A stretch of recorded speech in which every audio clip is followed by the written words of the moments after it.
They say resist is futile. That individual is out of style. It's a simulation, not a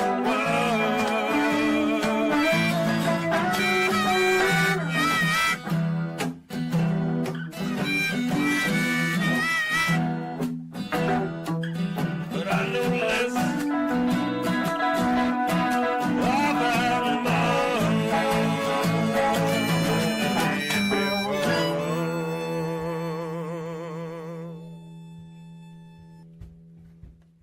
Let's see what's out there. Engage.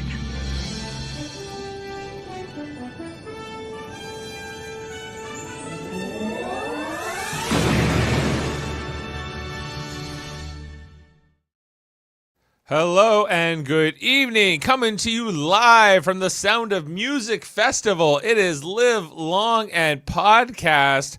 I am Dave Mader, and Star Trek The Next Generation Season 2, Episode 19, Manhunt.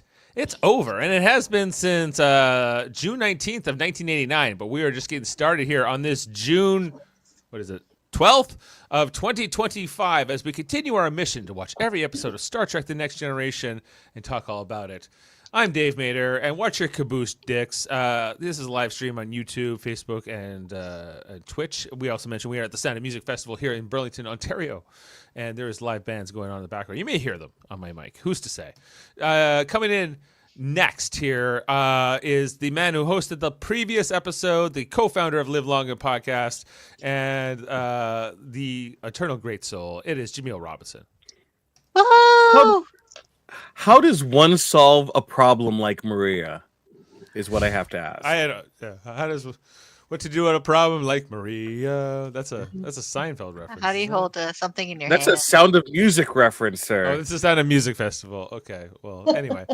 Coming in next, it's the broad with the big bucks. It's Jane Mader. Oh, bucks. Yep. Hello. Hello. Good to Jane. We're dressed up tonight. Everything's going great. We're going to talk about this episode of Star Trek The Next Generation, and a manhunt is underway. But coming in here next, with no further ado, is the daughter of the fifth house. It's coming to us from Labrador. It is Heather Narduzzi. Oh, why isn't my thing working? I can't drag. Help me out here, Jaemeel. It's because I'm too fabulous. You can't drag me onto the screen, honey. Yes, I'm Slay. Everybody's favorite intergalactic ambassador, Queen Loaxana Troy, daughter of the fifth house, heir to the holy rings of Beta Z, holder of the sacred chalice of Reeks. This is my sacred chalice of Reeks today. Looking forward to getting into the manhunt with all y'all. As am I. Of course, this is the 45th episode overall of Star Trek The Next Generation, the 19th of Season 2, directed by Rob Bowman, written by Terry Devereaux, with some featured music from Dennis McCarthy. And in this episode, the Enterprise must transport delegates to a conference on the planet Pacifica, one of whom is an extremely man-hungry Loaxana Troy with eyes for Captain Picard. And there's Mick Fleetwood in this episode. There is Galron. Right? Galron. We got Robert O'Reilly present in this episode, of course, playing a holodeck character. Spoilers, of course, if you have not seen Manhunt from Star Trek: The Next Generation second season. We're going to be breaking this all down. This, it's all happening here, and we're going to talk about this. Jaemeel, how's this one for you? It was fun, actually. It was really fun. Sometimes the greatest adventures are the journeys that, are around the house. In this case, around the ship. And we got a little slice of life of what happens on the Enterprise, ambassadors coming in, little hijinks ensue, Picard hiding away and having Riker be his in between, using Data as a buffer. Classic episode. This is a sitcom episode. This is kind of a sitcom episode. Heather, did you enjoy this one overall? I love this one. I love it whenever we get to see Luoxana, and I just think this is super fun, especially Luoxana and Dixon Hill, Captain Picard in the holodeck playing dress up. And as Jaemeel mentioned, using Data as a buffer, a Spock blocker, if you will. And Luoxana did not care for that, which makes for a really great scene. So I love this one all around. Shenanigans on the Enterprise D. It's a lot of shenanigans. It's kind of like a bottle episode, because Luoxana, like, of course, Majel Barrett was always doing the voice of the computer, so she's kind of part of the show anyway. So she's not really a guest star. Mick Fleetwood's the closest thing to a guest star, really, in this episode, and he's like a fish man. Jane, is this best episode ever or worst episode ever? I'd say it's an episode that makes you love the series, but it's not one that is so memorable. But it goes into the mix of making it TNG what you love, right? It's a lot of horniness in this episode. I think it's a lot of what do you call it? Xanthe fever.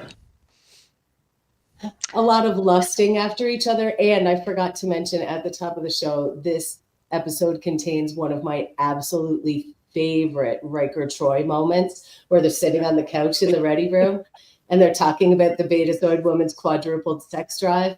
And she says, or more. And he says, you didn't tell me that. And she says, I didn't want to frighten you, and makes this little demure smile. And then he's like, He starts smiling. It's great. And I think, when I watched this, it makes so much sense that, like, Riker's like, okay, we're going to be like single now, but later we're going to get married when it matters. He's like, I'm going to marry you when that sex drive kicks in midlife. But little does she know that the human sex drive goes. Shh. Well, yeah. Riker's not counting on Somehow that. I think that's not going to happen to our William T. Riker. William Riker is the exception to the rule. He's Yes. not declining with age. He's only looking forward to his golden years. He's Good. putting his career first now, and later it's going to be all about, like, hey, let's settle down, have kids, a family, and That's we're why he's going protecting his back. Yeah, we of course have that clip here. We need to listen to that after that introduction from Heather. It's something that occurs to Beta Z females as they enter midlife. We call it the phase. It's only at midlife that a Betazoid female becomes, well, fully sexual, if you know what I mean. Yes, it's something Troy warned me about when we first started to see each other. A Betazoid woman, when she goes through this phase, quadruples her sex drive. Or more. Or more. Never told me that. I didn't want to frighten you. And then he just has this grin. Yeah, and he's like, I love it. Such a great moment. The chemistry between those two is just off the charts, and that's and that's the while they're really fun talking to moment they got Captain play Picard. Together. right? Yeah, Like right? they're having the Like, scene with him. They're talking about that in front of their boss. Imagine The what boss. if, like, when their boss is not there. Yeah. Exactly. Well, we kind of saw it when was it Riker, Wesley, and who else was Data were all on the bridge, and they were kind of just was it man talk, just chatting. Do we have another guest? There was a with pop. us? Where's a pop? I don't know. It's a coming in. It's a special salty dog. It's Oh boy. Jody Simpson. Ready. Hello. I'm here for the Jody! Menage a Troy. Jody. Is this the Menage a Troy room? This is the Menage a a Troy. different Well, episode. that's a different episode next season, but it features Oh. many of the same characters minus the Ferengi. So, Yeah, to Jody. be honest, I came for Jaemeel. Mostly. Okay. Well, Jameel's here. Jaemeel, would you like to Hi, Jaemeel. say hello to your adoring fan here? I gotta give him a high five. As he's- High five. Oh, yeah. They're going. Oh, they're, there we go. they're going through their little windows there. So that's All that's right. good. Yeah. Anyway, I sorry, I didn't mean to interrupt. I thought this was Menage a Troy. Well, it's kind of a It's five-way now. Manhunt. So You're it's welcome. a manhunt. Manhunt. Yeah, You're a man. Jody, what do you like? Do you like this episode? Do you dislike this episode? Are you a fan of Loxana Troy? To answer your questions in order, no, and very much no. Does anyone remember what I asked in the order I asked it in? Or Are you? Did you like You this like- episode? No. Roxana Troy. I forgot the second one. No. And the And- third was, do you like Roxana Troy? What about Nothing Mick- about Mick- Roxana Troy is Robert good. Robert O'Reilly. Garon. Okay. Garon. Go on. Galron's good. See, Jody is disappointed because there's no Alexander in this episode. It has to be Luxwana and You know what? There's only Alexander. one thing worse than Roxana Troy, and that is Alexander. I agree. Anyway, I don't want to take up all your time, guys. No, I'm of just course, saying Jody. Always good to catch up here with you. hi. Wow, and, Dave, you should have another one. I'm at the Sound of Music Festival, Jody. Oh, we're yet. Is it Sound of Music this weekend? Yeah, it's happening Thursday. right now. Yep, it starts Thursday. There's Oh, rock sorry. and roll happening. We were there. so Oh. close. Jody, supposedly the hills are alive. With the Sound of Sound Music? of Music. Yeah, here in Burlington, Yeah. Ontario. Which Dave thinks is the Seinfeld quote. Yes. Just FYI. I said, how do you solve a problem like Maria? And he's like, oh, that's a Seinfeld reference. Well, like George talks about that in one episode. He's like, it's a very lovely play off Broadway. I'm so disappointed. I'm leaving. All okay, right. thanks Fair. for coming in, Jody. We appreciate the cameo. It was beautiful to Nice see to you see all, you. except maybe Dave. All right. Oh well. you know. All right. I'm kidding. And All right. Jaemeel, as always.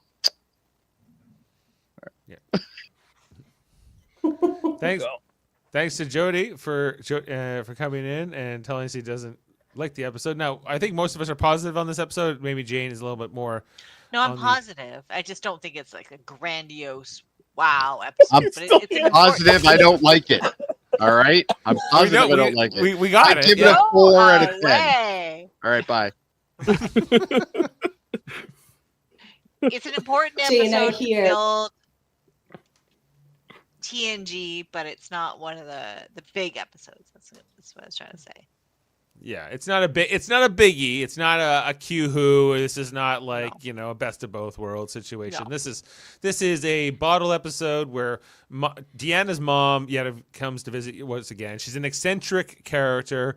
I think Picard says to us, She may appear somewhat eccentric. but you will extend her full ambassadorial rank and privilege and respect.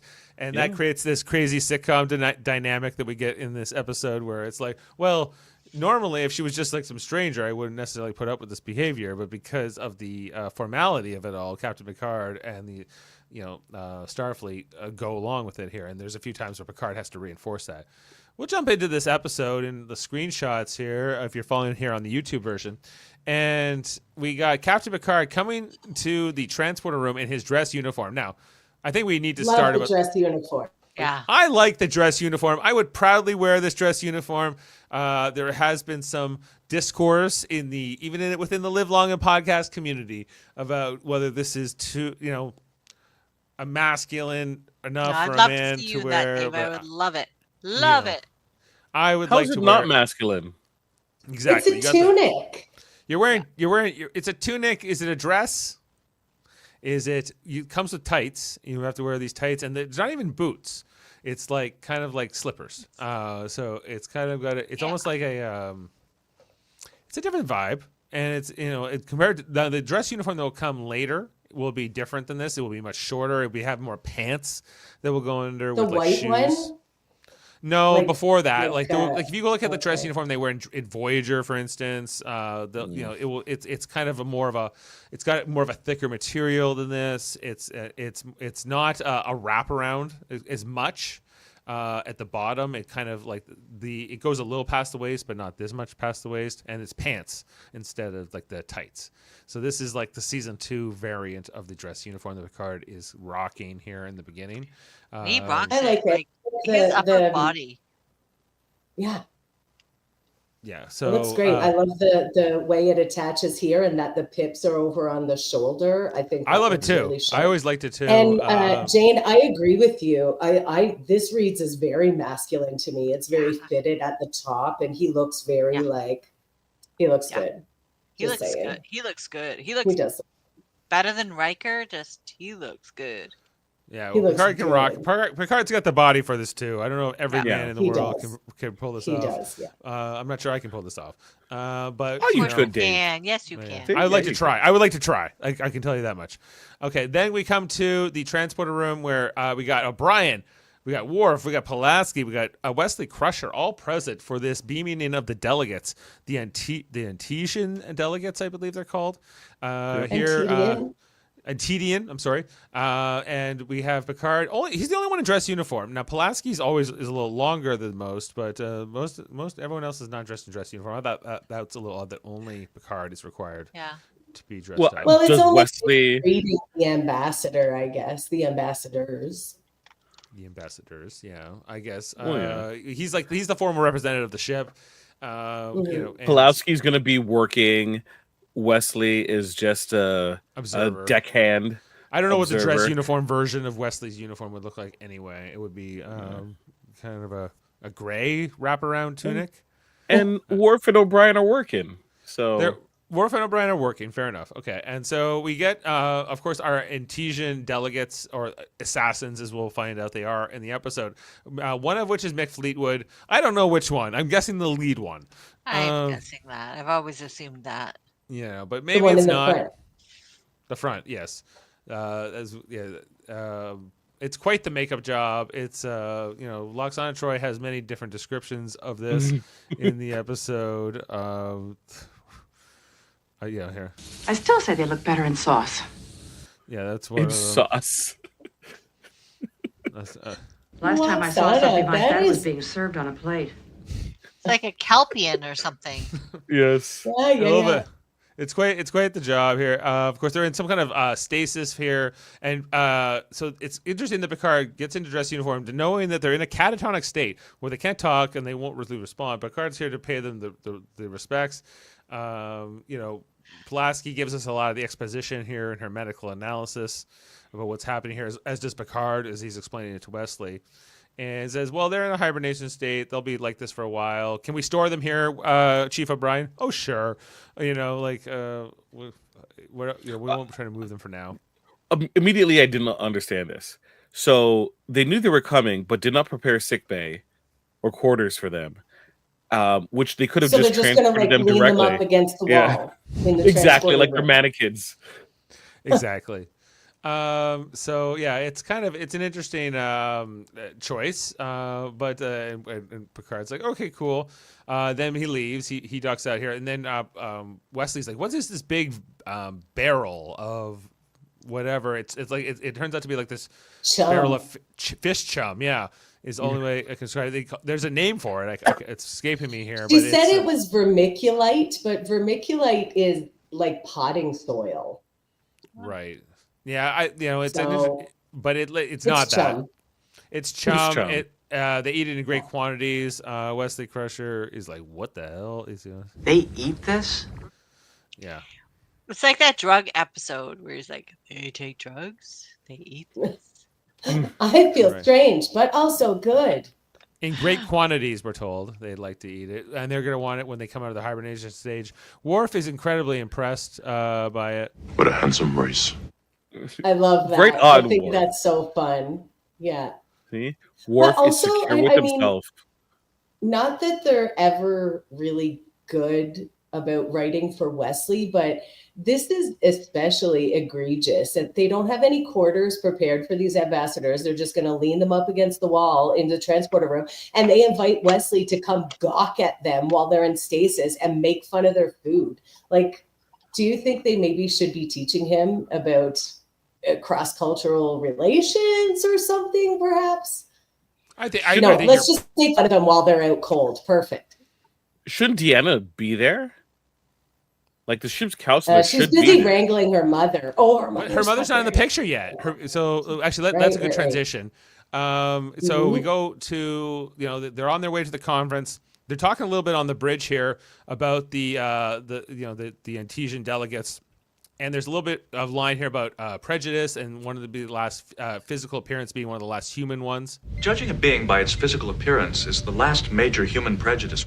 which Picard backs up You by know, saying you that the can't point's well tell taken. me. I know he's not supposed to have emotions, but you can't tell me that wasn't a little smug. Look at his face. That was smug as fuck. He just said that to Wesley. I agree.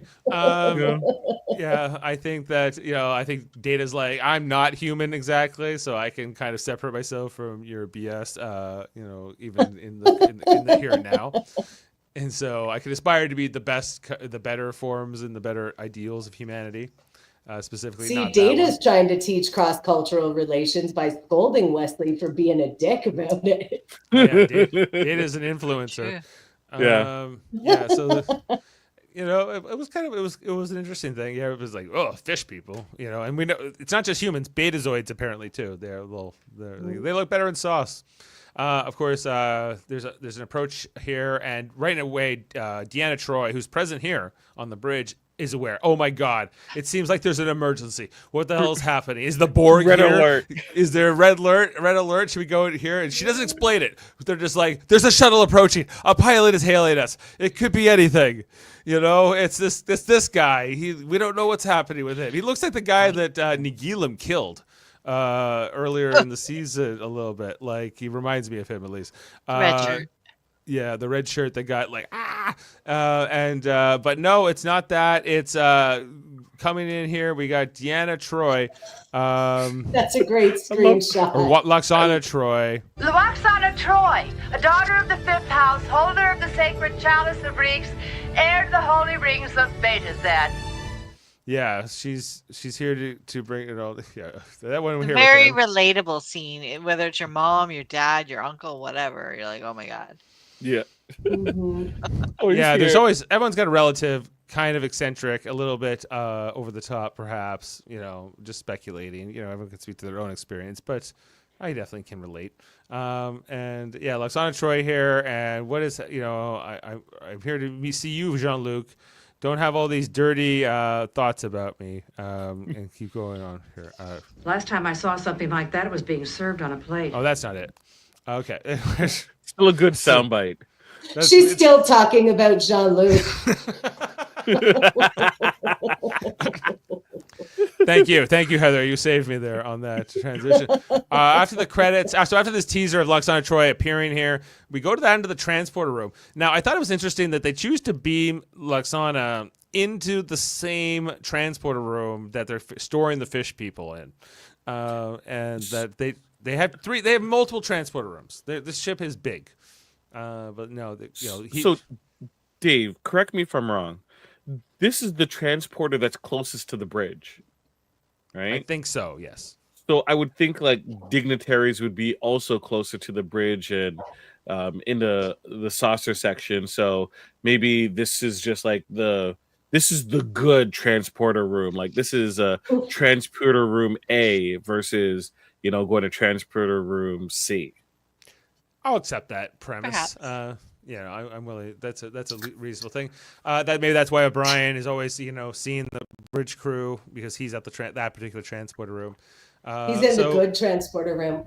Don't beam me into transporter room C. That thing's hanging on by a thread. I'm gonna come back an arm and a leg missing. Yeah, but sometimes you might get transported in this one. They're storing delegates. Now, Riker and Picard have changed out of their uniforms. Picard now from his dress uniform into his regular, back into his dress within a few minutes.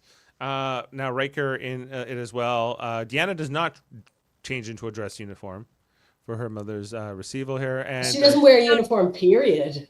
But Dave, what is with the purple-ish uniform? Like, it's not a uniform; it's just a civilian. Still, but it's the darker. Yeah, it has a tinge. Yeah. Yeah, I don't think it's Troy's meant to be or the Troy. The boys in their dress uniforms. Yeah, Troy's is not a uniform. Yeah, that's her maroon uniform. It's never been the same color as the standard issue ones.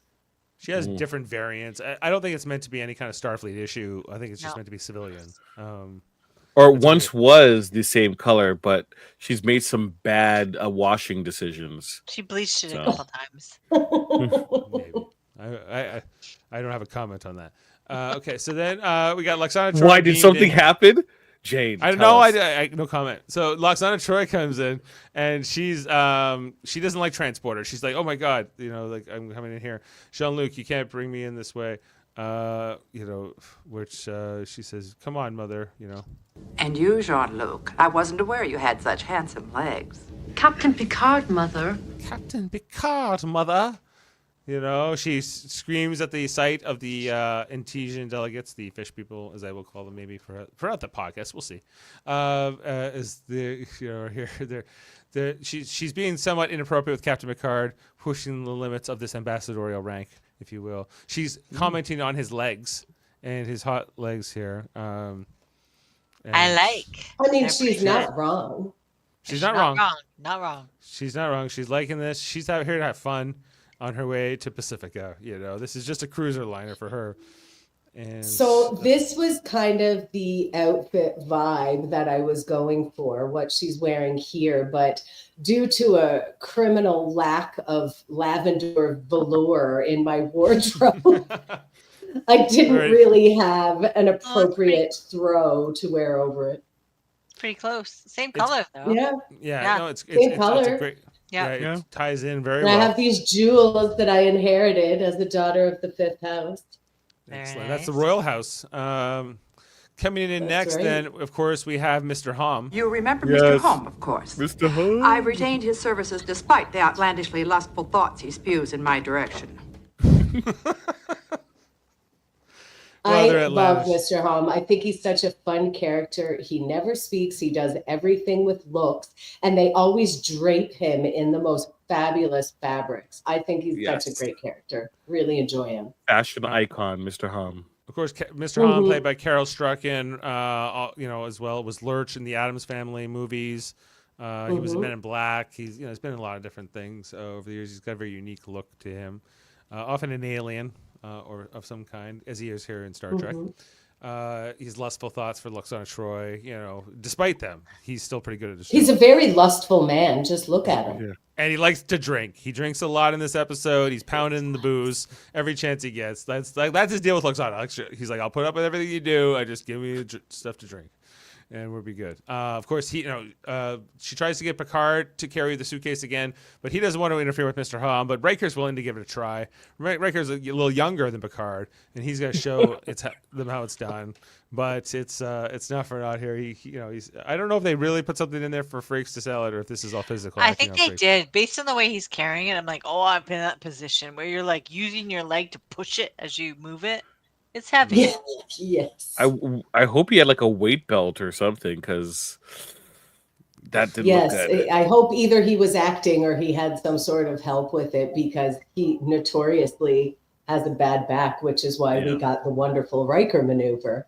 True. Oh, is that why? He was a furniture mover in his youth, and he jacked his back up. So that's why he always steps over chairs. So hopefully they didn't put something real heavy in there for him to lift. His back. Acting wise. But this is just great acting, and he's pretending to do it heavy. This is just light. Yeah, and he's pushing it, like you said, Jane, with his leg. We've all been your there. leg. Where you're like, I'm not strong enough. I'll use my leg. Yeah.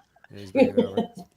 As he's coming down the hall, now there's this telepathic conversation that takes place as they go down the corridor between Lwaxana and Deanna, where they're talking about, of course, the Betazoids are a matriarchal society, and they are they pursue men as commodities to a certain extent, and that they are, it's kind of like our society, but like hundreds of years ago, and or even today, I guess, in some places, but very like women can just claim the men in the Betazoid culture, and Deanna's like, I can't get used to thinking like that, and she's like, you should, because that's the way it's gonna be. It's kind of, she's like, well, if you know what, Riker, maybe I'll take him, right? She's taking out his legs. He's got nice legs. Yeah, I love the shot.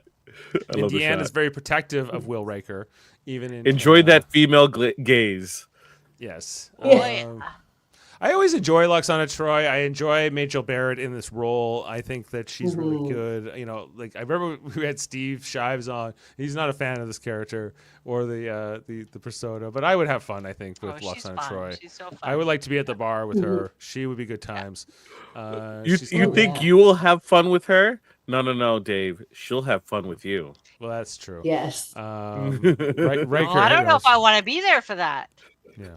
She knows what's on your mind, and she lets you know what's on hers. Right.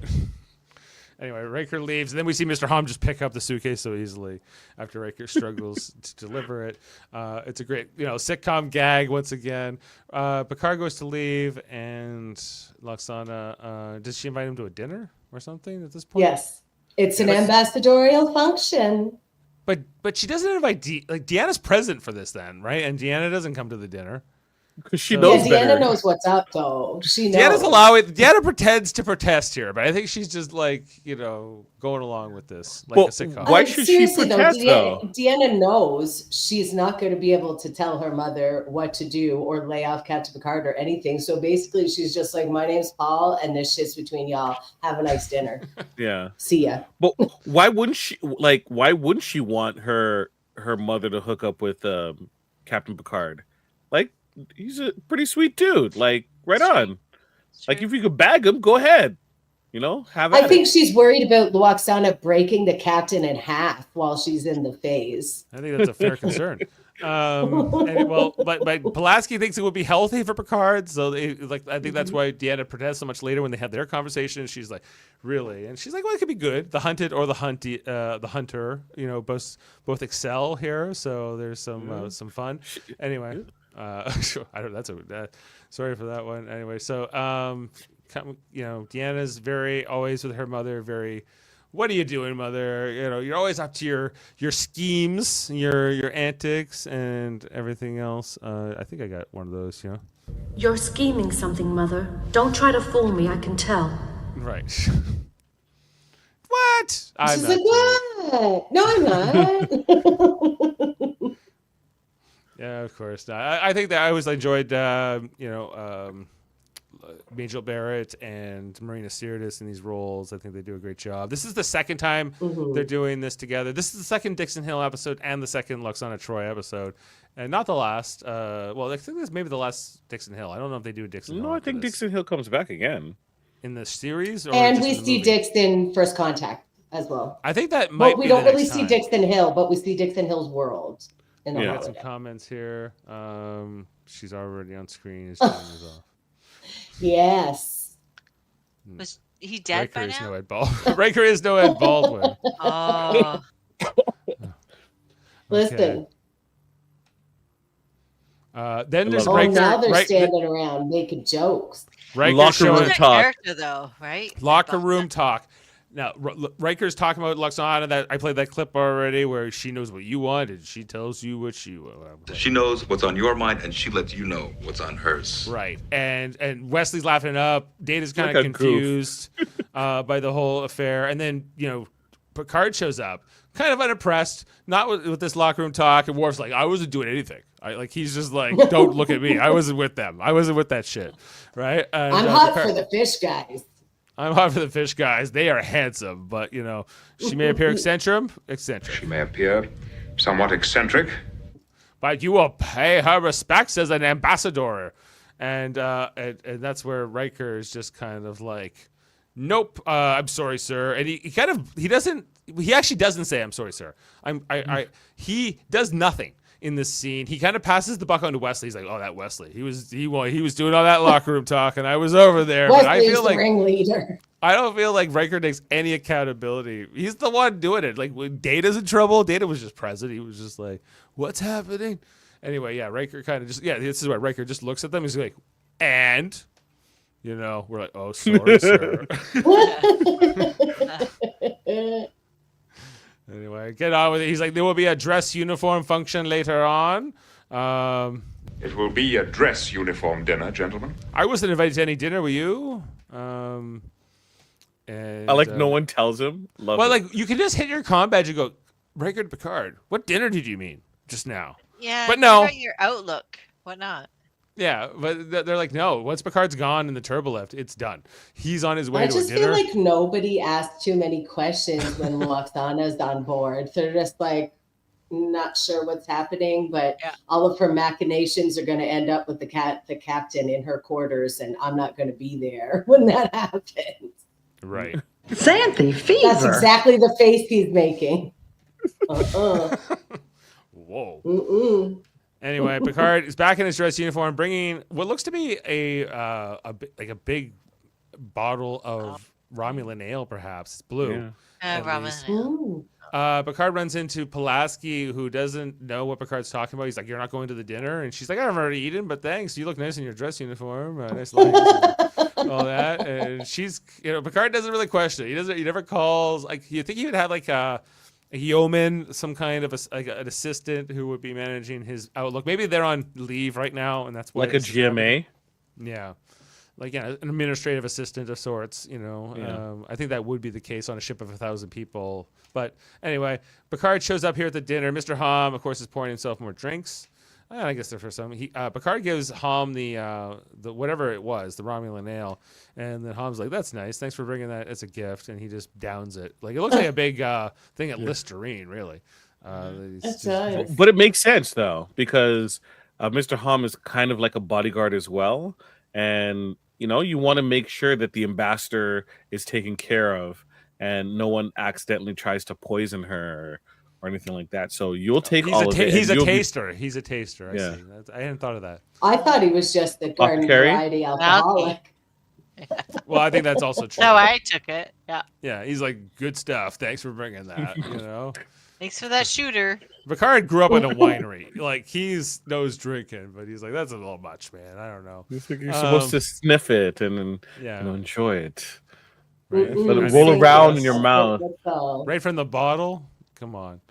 Anyway, Picard's like, "Where are the other officers?" And Hom's like, "No officers. There's no one coming, man. It's just you and me and Laxana." And he's like, "Look behind you."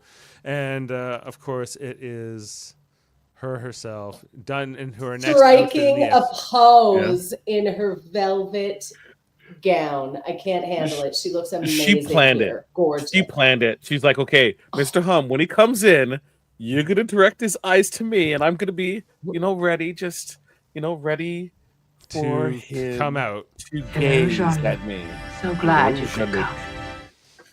Game. Yes. Jane, how was this moment for you? It was erotic, gotta tell you. Right, Erotic. a little bit more erotic than you would have thought, perhaps. Caught me off guard. Caught me off guard. Oh. A little bit of the keymaster there. She's looking for the And I never keymaster. realized how erotic that could be. Ooh. Yeah. Ooh. I am the gatekeeper. He's a I am the gatekeeper, key master. I guess, Picard's a little bit of the key master here. Now, Laxana he doesn't know about this condition, the phase that she's in yet. He just thinks he's here for an official dinner.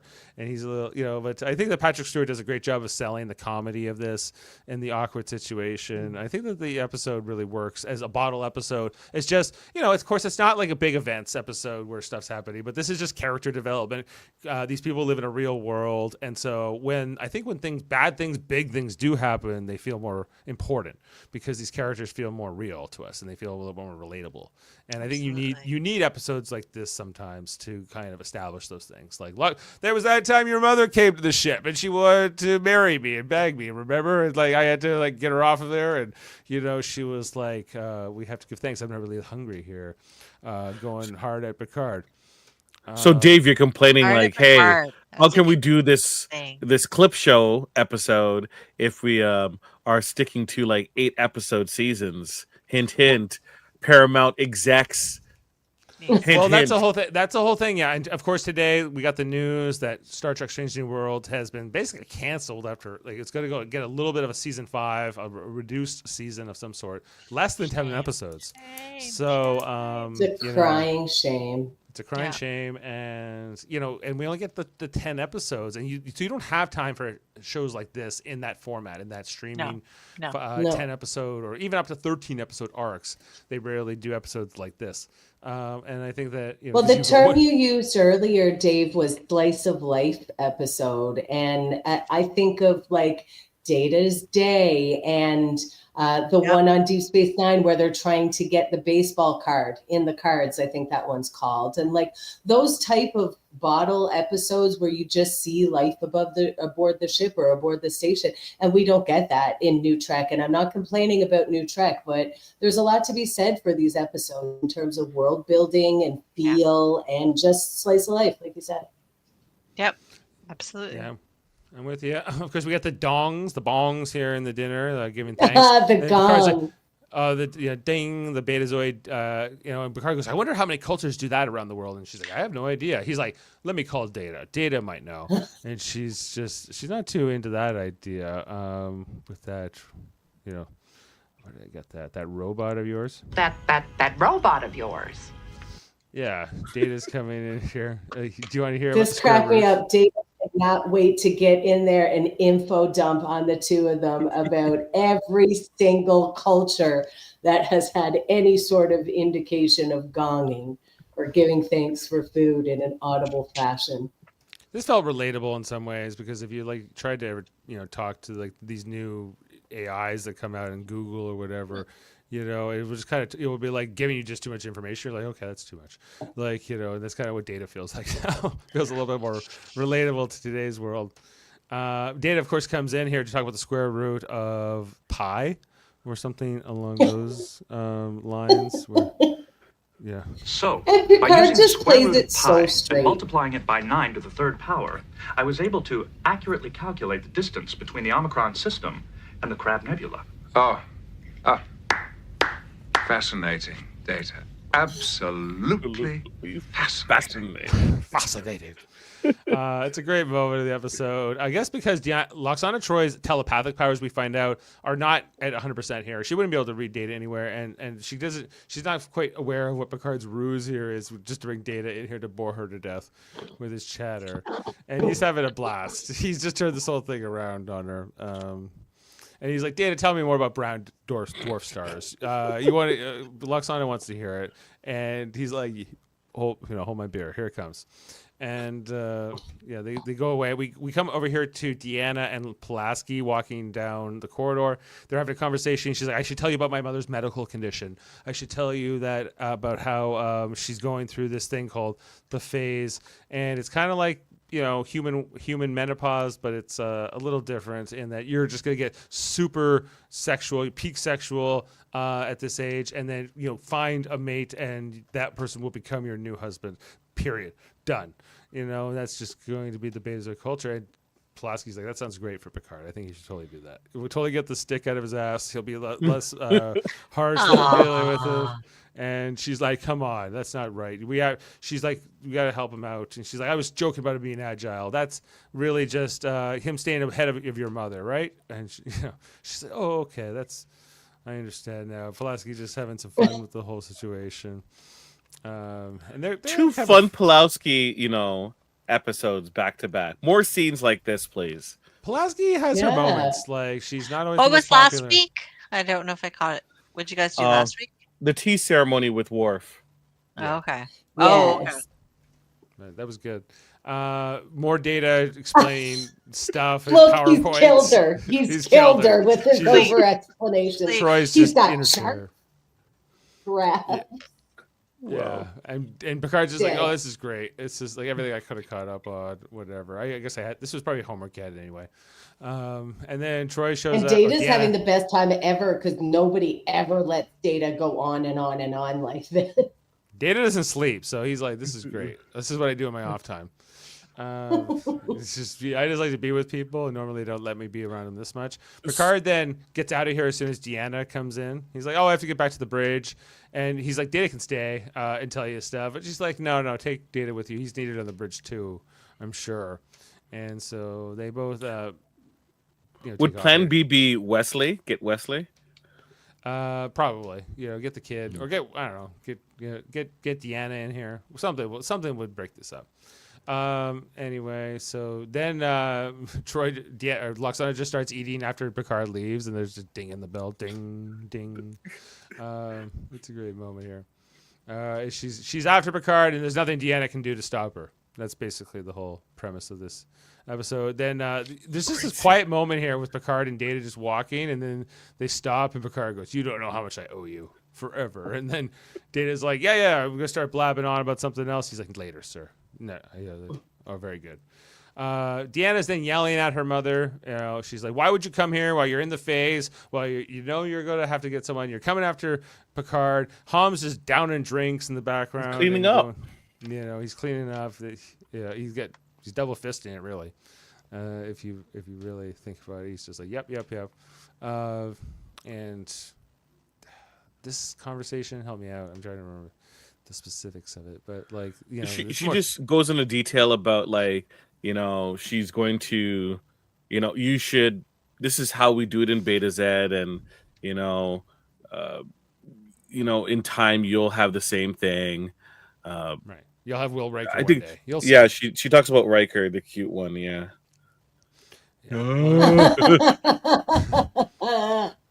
Deanna Troy. Big ol' eye roll. All Boy. parents know this.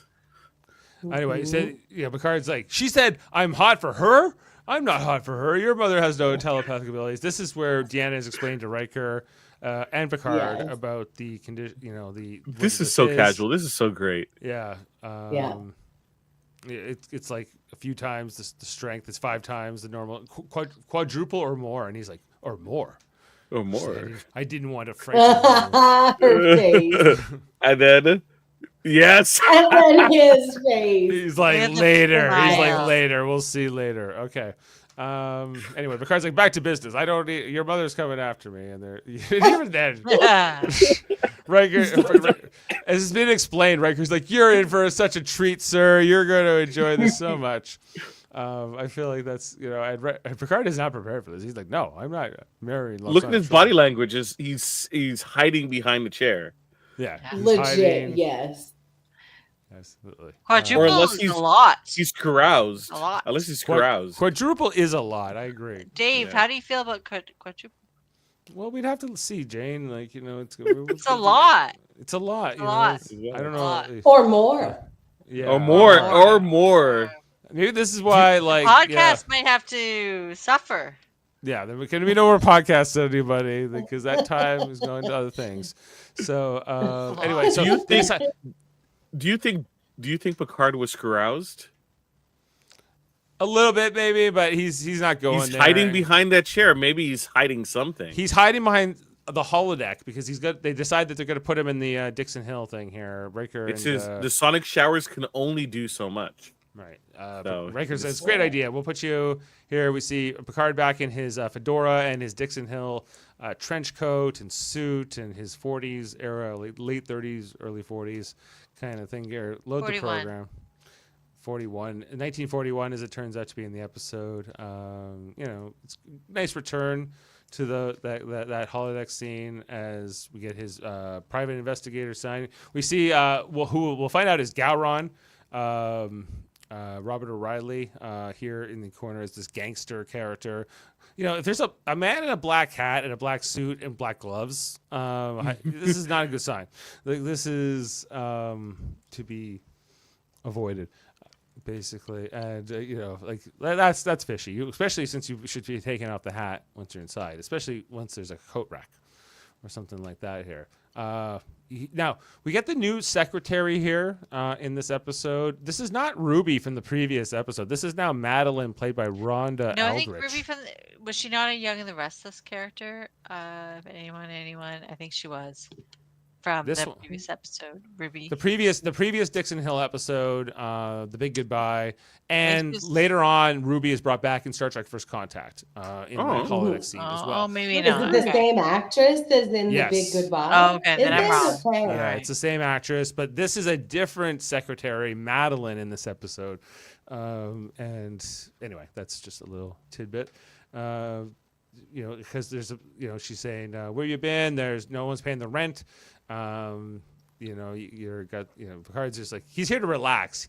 I don't know why he just didn't ask the holodeck to make him supposed to be in like Ryza. Ryza? Yeah.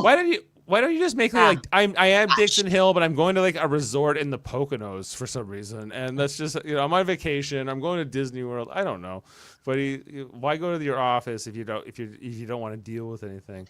He puts on the radio. Let's go out to the ball, or there's nice little tune. He's having a fun time looking through the blinds. We then transition as Picard puts this. He's here to relax. Like, this is his idea of Ryza, I guess, where someone might come. Loxana is not happy. She wants to know where Picard is. She's looking for her boo, and it's not happening. The official ship business, Deanna tells her, and that's just the way it's going to be. And Loxana is going to go on a hunt here with Mr. Hom in a little bit. back to Dixon Hill in the office as he, they do some archive footage here through the blinds, in the episode in the holodeck that I think looks nice. Still kind of, pretty much holds up, even though you kind of, what the effect is. You know the effect, but you get it. Of course, then Madeline, the secretary, comes in to say, "Hey, Dix, there's someone here to see you." And it's this heavier set fellow. He's got, he looks like a gangster of some sorts, like a mob boss. And, he's talking about some case that Picard basically has no idea what he's talking about. So he says, like, is that the case? I don't know what you're talking about. Someone's dead? Sorry to hear that. He's like, do you want a refund? He's like, no, I'm here to shoot you. And then he goes, computer, freeze program. And a couple times Picard will do this. This is a running gag in this whole scene where he's constantly being attacked or threatened in some way throughout the episode. He goes, this is not what I want at all, to the computer, and he was asking for something else. He gets a reset here, and this is where we get to.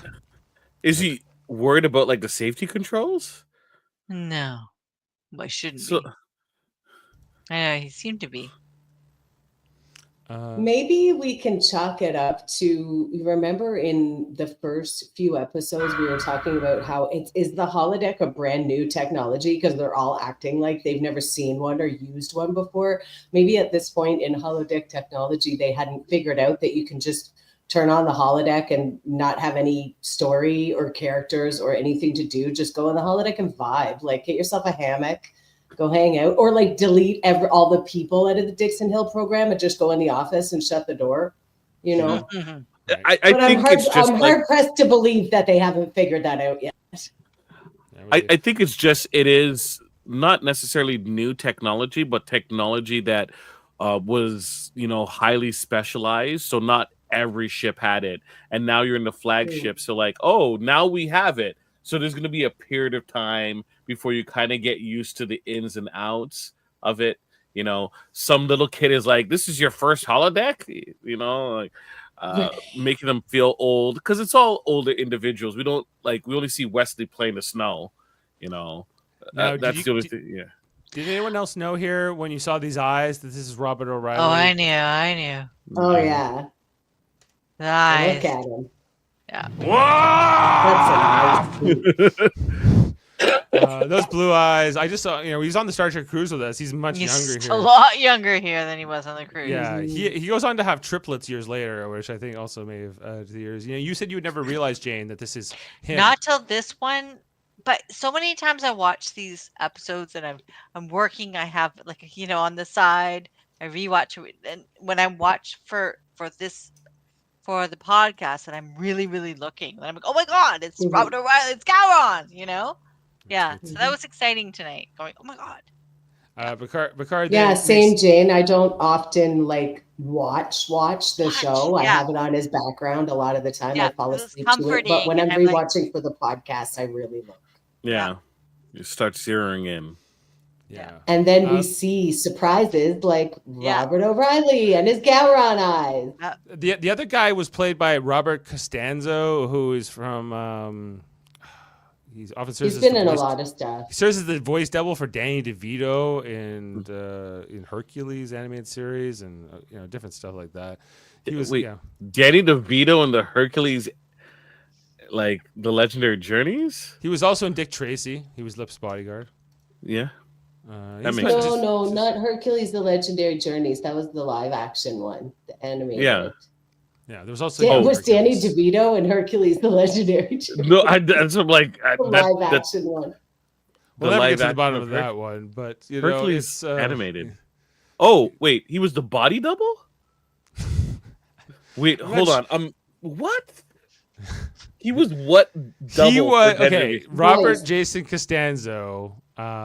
He was best known as the voice of Harvey Bullock in DC the Animated Universe, often serving as a voice double for Danny DeVito, most notably as Philocletes in the 1998 Hercules animated series and the Kingdom Hearts video game series. Fair enough. So, he was Bullock in animated series of Batman, and because Danny DeVito was too big time to do Hercules the animated series after doing Hercules the movie, this dude did the voice acting for Danny DeVito. Got you. Right. Dave, continue, please. Of course. So, so Here he then, is. yeah, he's back again. Picard asks for less violence, and then this guy comes in with a machine gun, and I was like, this holodeck's not very smart. He doesn't, and even Picard gets quite annoyed with it too. He's like, do you even know what I'm saying? He's just having a rough day here. That's how AI works. That's how it goes. It's like, do you like this? No? Okay. Well, I have to test the limits sometimes. That's just how it is.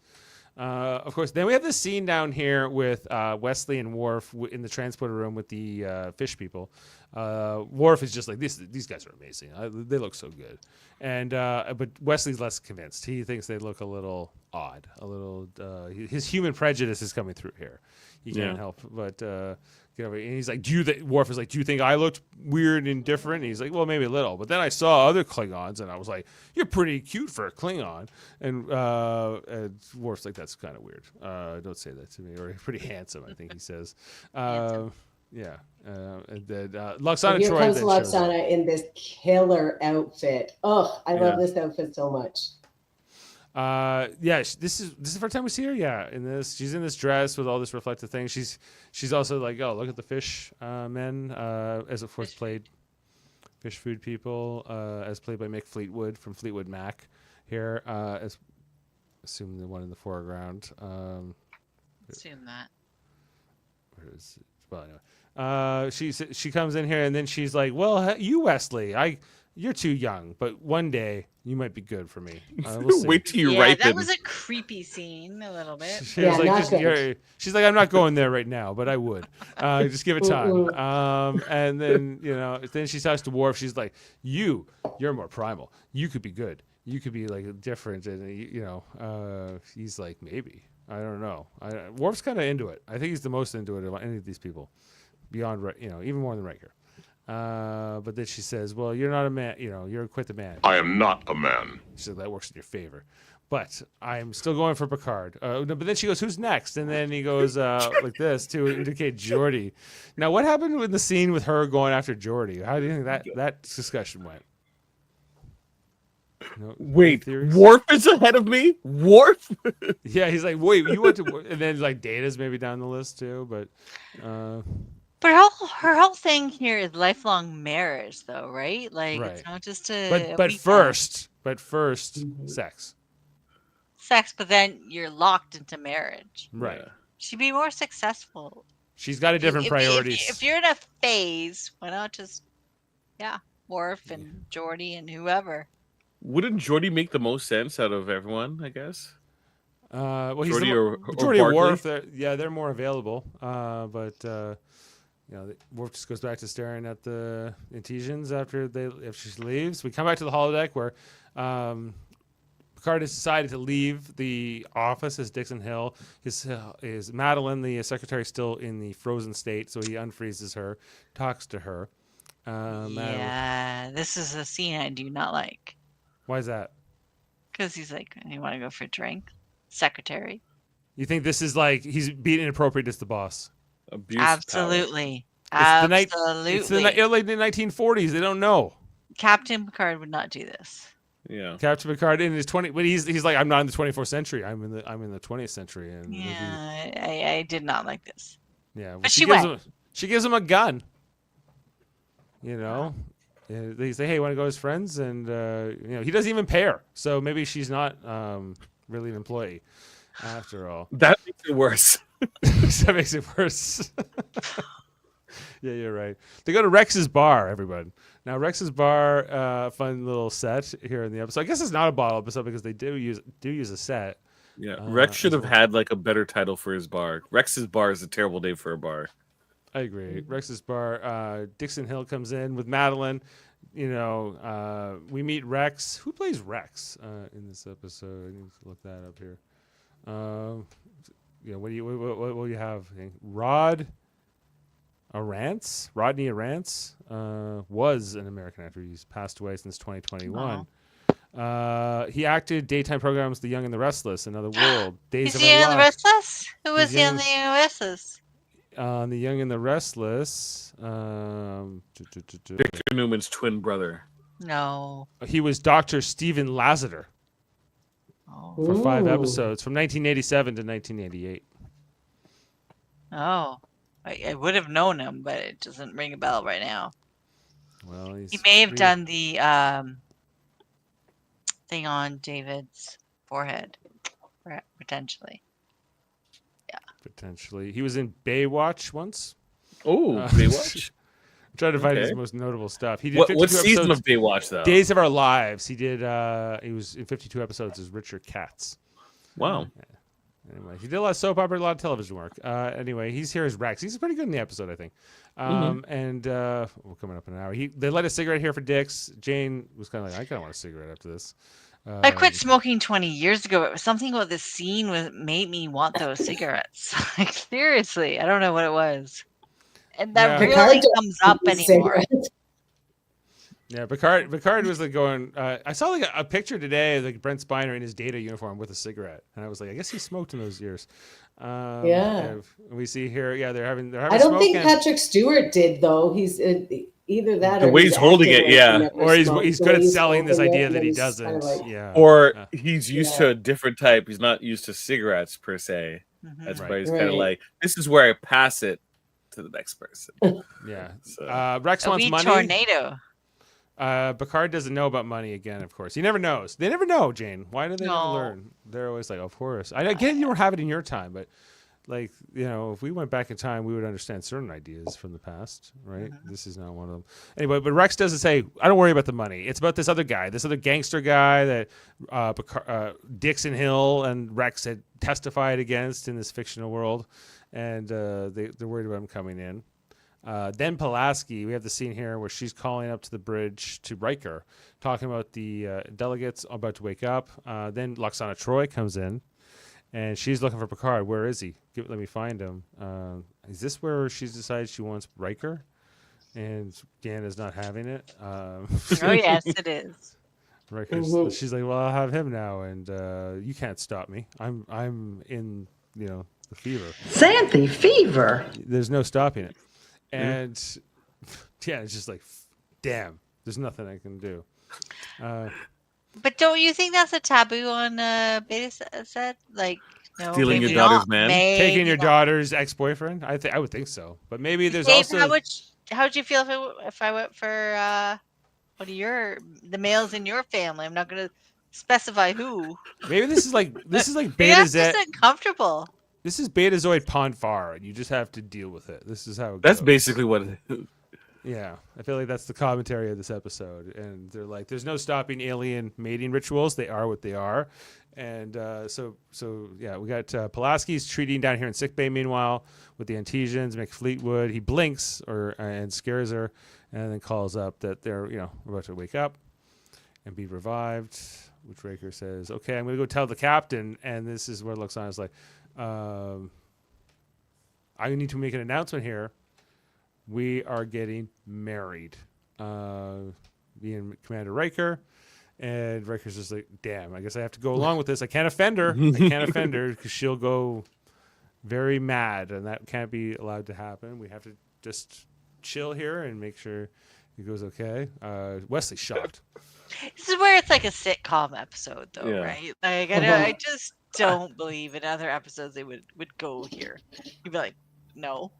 I needed an extreme close up with the music doo doo doo kind of. Yeah, that's what I needed. I need to zoom in on his face. Yeah, Riker's almost amused by the whole affair. Really. He's like, what? Oh, was it quadruple? Quadruple, you're saying? Well, or more. We can always get divorced, and he's a little into it, and he's at least willing to play along for the moment. Anyway, so Loxana leaves. They're going to go find the Captain Picard, right? Is this or no? And Riker's like, I don't know. I think it's a good idea. What do you think? Me? Yeah. Yeah. He's like, what? Or unless we get married right now, how about that? Yeah. Oh yeah. Then so Riker's going to go talk to Picard. Data stops and says, "Wait a second. I would like to come with you. Give me 5 minutes." And we find out that Data can change into a suit in 5 minutes, which I guess makes sense. As we see here in the silhouette of Rex's bar's door, there's a man in a fedora. Who could be? Could be that gangster who's here for revenge. Could it be? It's a shocking moment, but no, it's Data. They decided to put Brent Spiner back in the suit. Was this back by popular demand? We're doing it Dixon Hill. We got to get him dressed up. We saw Worf had dressed up in the Sherlock Holmes episode, just on the outside of the holodeck, on the chance that he might have to go in. But Riker here does not change. He does not take this 5 minutes to change into a period costume. He's just in his Starfleet uniform. I'm not down with it. I think he should have changed too. I think Data should have guilted him into it. I wanted Data to have like an accent, get into a role. He was Carlos. I want him to have like a whole persona that he developed for Carlos. Mimic some weird accent. That would have been perfect. Yeah, he's like, this is, and Riker was called Nails. That was his pseudonym from Chicago. This is Nails from Chicago, and this is Rex. What's your last name, Rex? Don't think I have one. That was a great line. He doesn't ask Madeline this. What's your last name, Madeline? She probably doesn't have one either. And they're talking about how Riker, he's got to marry the broad with the big bucks. What could be so wrong with that? We get Lwaxana next back in her quarters in her final. I guess not the final, but the next great outfit. Heather, would you like to describe this? This outfit is unbelievable. The height of 80s decadence. Look at those poof sleeves and the ruffles. I'm telling you, sweatshop children went blind trying to make this costume. It's fantastic. I love it so much. Amazing Lwaxana. I could have sworn that Sensational Sherry, the pro wrestler, like the manager, something like that. Yeah, this is like Sensational Sherry. You could see her wearing this as well. Definitely, and just like that kind of foil fabric, like and it was in her cold shoulder one too. Like, everything she wears is so shiny and ostentatious, and the sequin detail on the front, amazing. Yeah, she's got a lot of details. She got the earrings to go with it as well. She's definitely rocking the look, and she's very dynasty with those earrings. Yes, and the shoulders. My friend owns a shop called Jolene Robichaud Fashion Designs, and she did an entire series of Star Trek inspired earrings, and it's called Starbead Academy, and she did an bonkers set based on this Lwaxana outfit. So beautiful. Jolene Robichaud Fashion Designs, JFRD. Check it out. JRFD. Starbead Academy. Well, Starbead Academy. She figures out how to work the panel to figure out where Picard and Riker are, I guess, to so not even like the computer will show her the way on the internal map. And she's like, oh, this is amazing. I've learned how to work this. I am going along. I don't need a guide. And she's talking to herself in that scene, technically. Yes, she is. No, good point. I hadn't even thought about that. Yeah. Okay. She shows up here in the holodeck, not knowing it's a virtual environment. I don't know what she thinks. She thinks this is part of the ship. I think that this is just one of the lounges of the Enterprise, and she's like, "Why is it so dirty in here?" Oh, so this is where you've been hiding, Jean-Luc. She just comes in. He's like, "Are you the woman that I've heard so much about? You don't. This guy Nails from Chicago." Forget him. He sucks. Yeah. He doesn't deserve you. And she's like, you're right. You got a great point here, Rex. I'm going to get behind you. And she's like, I can't read you. I never knew how erotic that could be. This is amazing.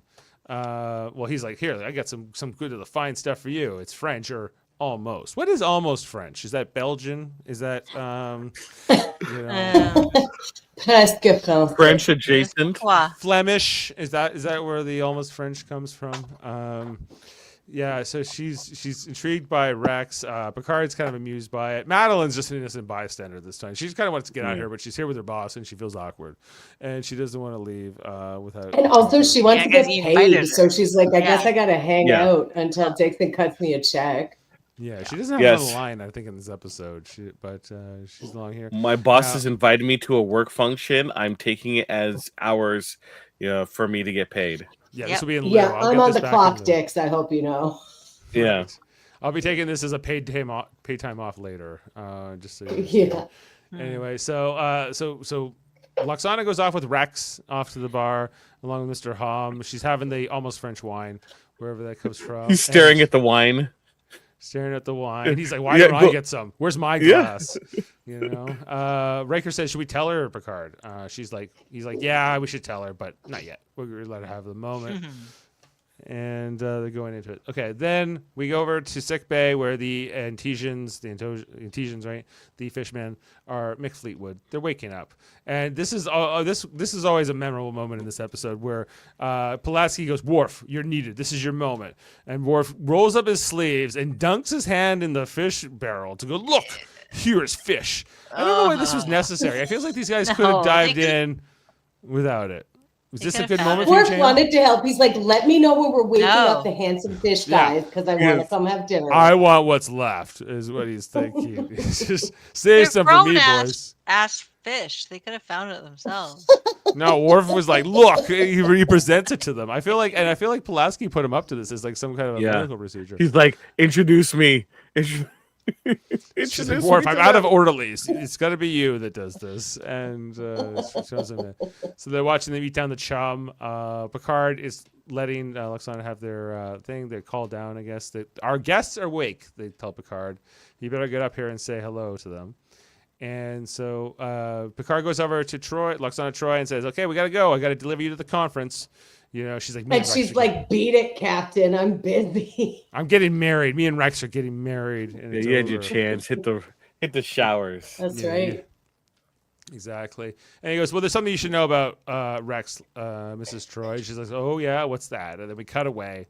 The Enterprise then arrives at Pacifica, and Lwaxana, having changed back into her original outfit from the very beginning of the episode, sometime later, is very upset about how she was deceived into thinking Rex was real.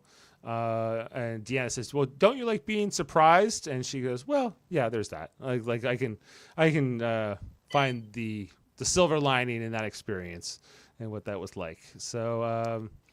Then I clocked it too that she was wearing the same outfit, but she did wear 4 distinct outfits in this episode. Yeah. And I was thinking that they had her in this one again because they filmed the start and the end at the same time because it all kind of takes place in the transporter room. So it would be my guess that's why she's back in this outfit at the end. Yeah, because they just filmed all these scenes back to back. Makes sense. Mm-hmm. Probably. Yeah. And then because they wouldn't have made the fish guys up on 2 separate days. Fish guys, day 1. That's it. Yeah, they're in for a day or 2 days tops. Yeah, I heard it was a brutal makeup session too. Yeah, we'll get to that in fun facts. Okay. This is where Lwaxana exposes that they are not delegates for the conference, but rather assassins there to blow up the whole conference. And they go, "No, we're not." We finally get one talks and goes, "No, we are not." And she's like, "Oh, please, your thoughts I could read in my sleep. Such a primitive fish brain." Anyway, then you bald-headed demon. We would screw up the fish man. Go ahead. Data confirms this with a scan, and then Worf arrests them basically. But take them to security. But they could have just blown themselves up there in the moment. I was a little, they how do you disarm them if they are very close or bombs? Yeah, but maybe they didn't want to blow up that ship. They want have morals. They want to blow up something else. Right? I guess that's the idea. So they take them away. They're just going to be arrested now. Whatever was on Pacifica won't get blown up. And Lwaxana's like, "Look, I saved the day." There was a whole reason here. You guys did nothing, and I'm the best. So peace out, and see you next time.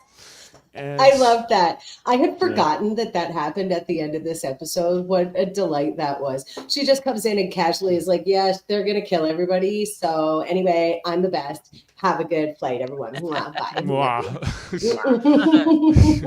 Ooh, Picard.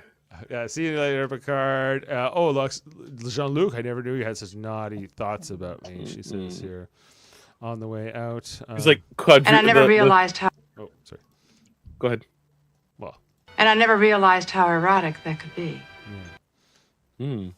Quadruple. A lot of eroticism in this episode. Yeah. They're not holding back in that respect. And we have ran through the plot of this episode. Is anyone up for fun facts, or I'm happy to give you details discovered? Details discovered. Details discovered. Not side facts. Okay, get this. Okay. Un momento. Now, in this episode, rockstar Mick Fleetwood, of course, a Fleetwood Mac, appears in a cameo role under heavy makeup as the Antesian dignitary. Makeup artist Alan A. Apone recalled that Fleetwood was a huge fan of Star Trek and wasn't bothered by the fact that he would be unidentifiable. The makeup process took approximately 2.5 hours to apply. That's not too bad. Yeah, Like, That's not bad. Ferengi makeup takes longer than that, and they got in that for every episode. Yeah.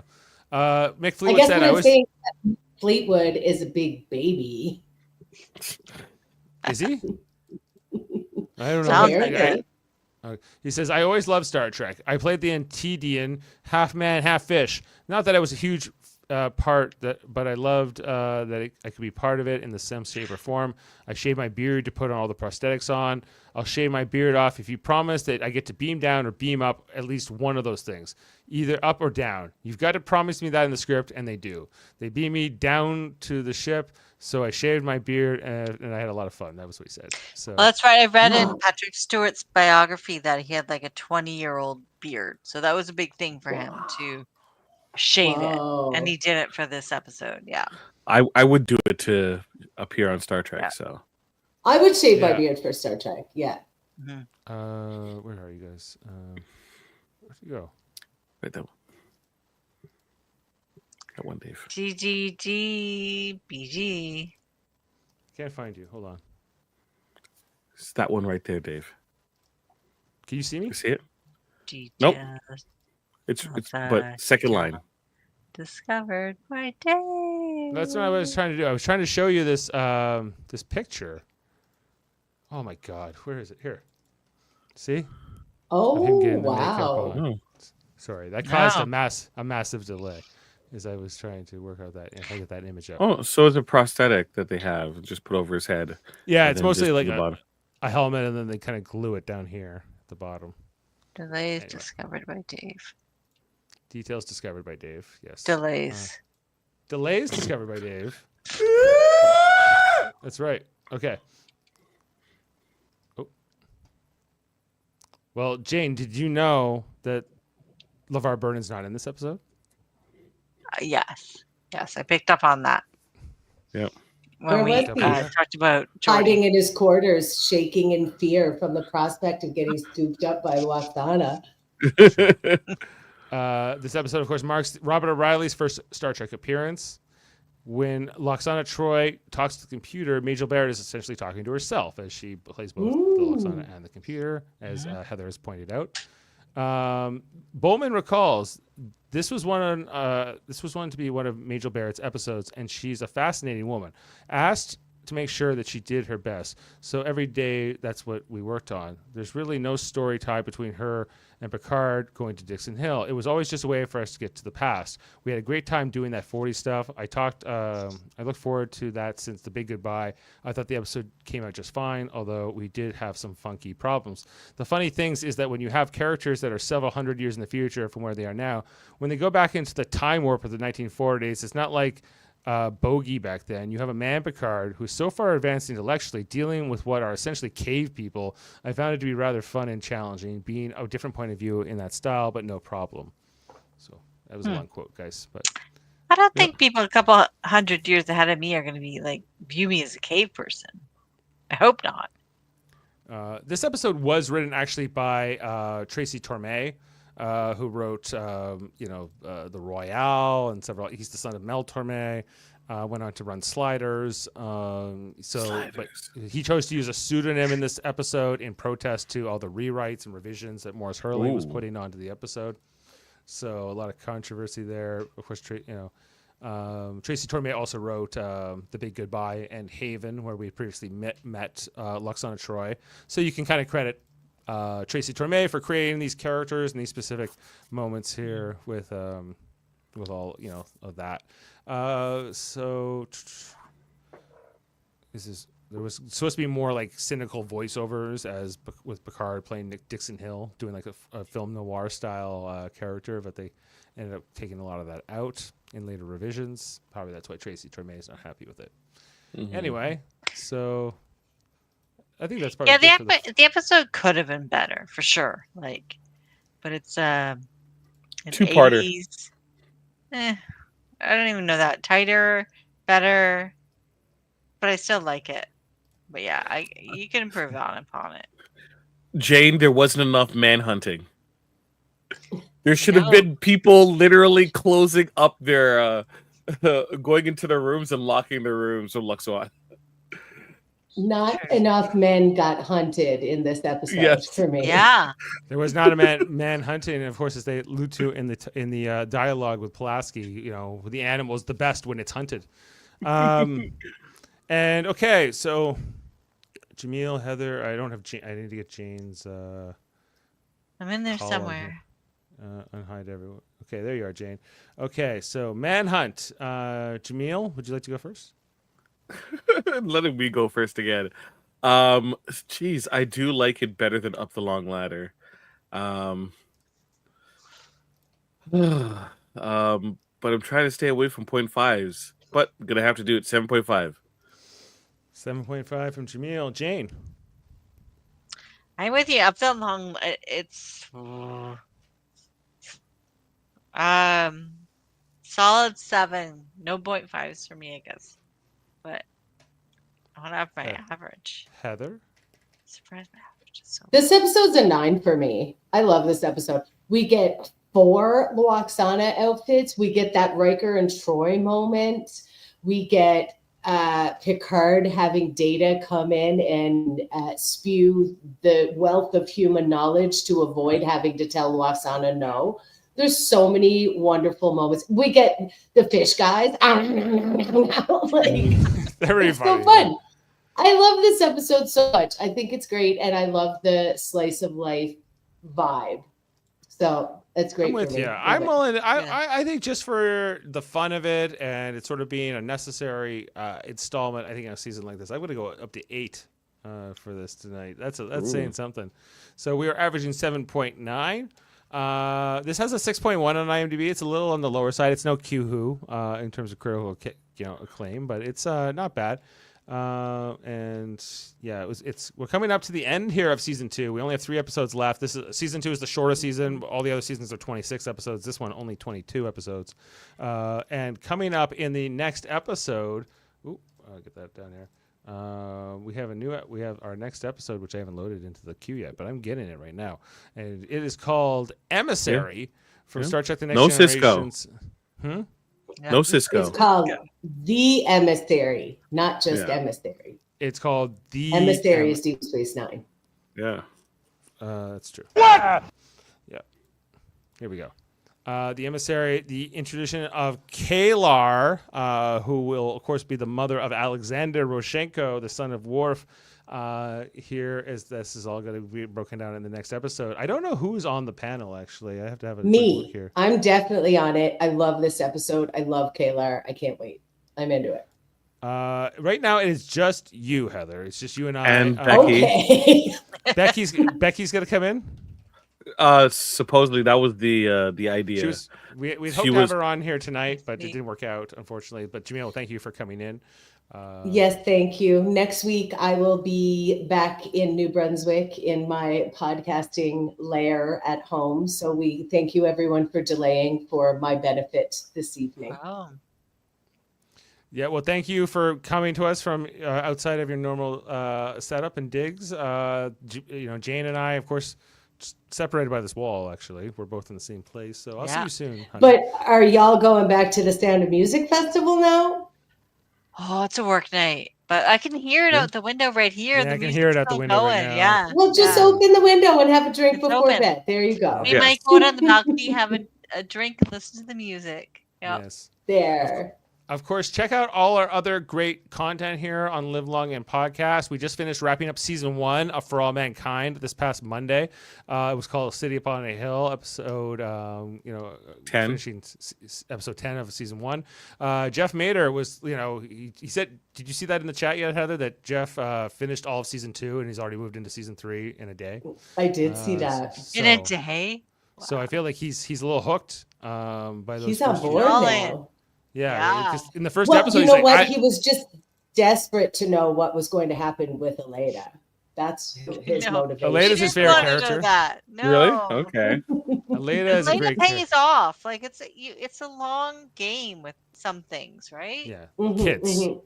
You gotta You know? suffer through it. It's important. We'll be back on Monday for the start of season 2, which is a jump to 1983 in the show. So that will be some fun. A very good year, if you ask me. And we're gonna see how things different play out. There's a little slightly different histories. And I don't know. Right now we're on a hiatus from Survivor on Super Mario Brothers. So Jameel's like, I'm good not to do Survivor or Big Brother rather this summer, Jaemeel. If you are. I would just rather have the nights off. I think. Gonna have a break. I think we'll take the season off, but we'll be watching the show. Yeah, I think that makes everyone a little easier and happier. What else, guys?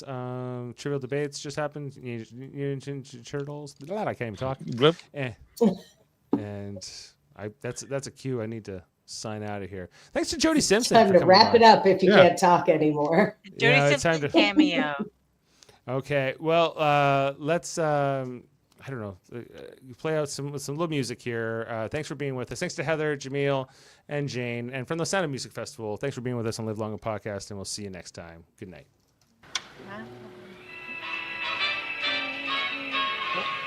Let's take a boat to Bermuda. Let's take a plane to St. Paul. Let's grab a kayak to Quincy or Nyack. Let's get away from it all. What is this Beam music? up some Star Trek content with Live Long and Podcast.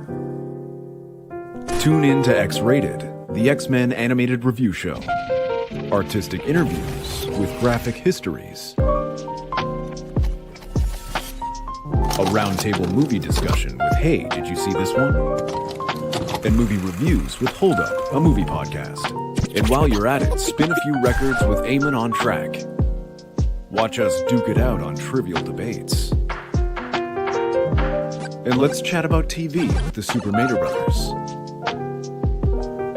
It's all here on the United Federation of Podcasts.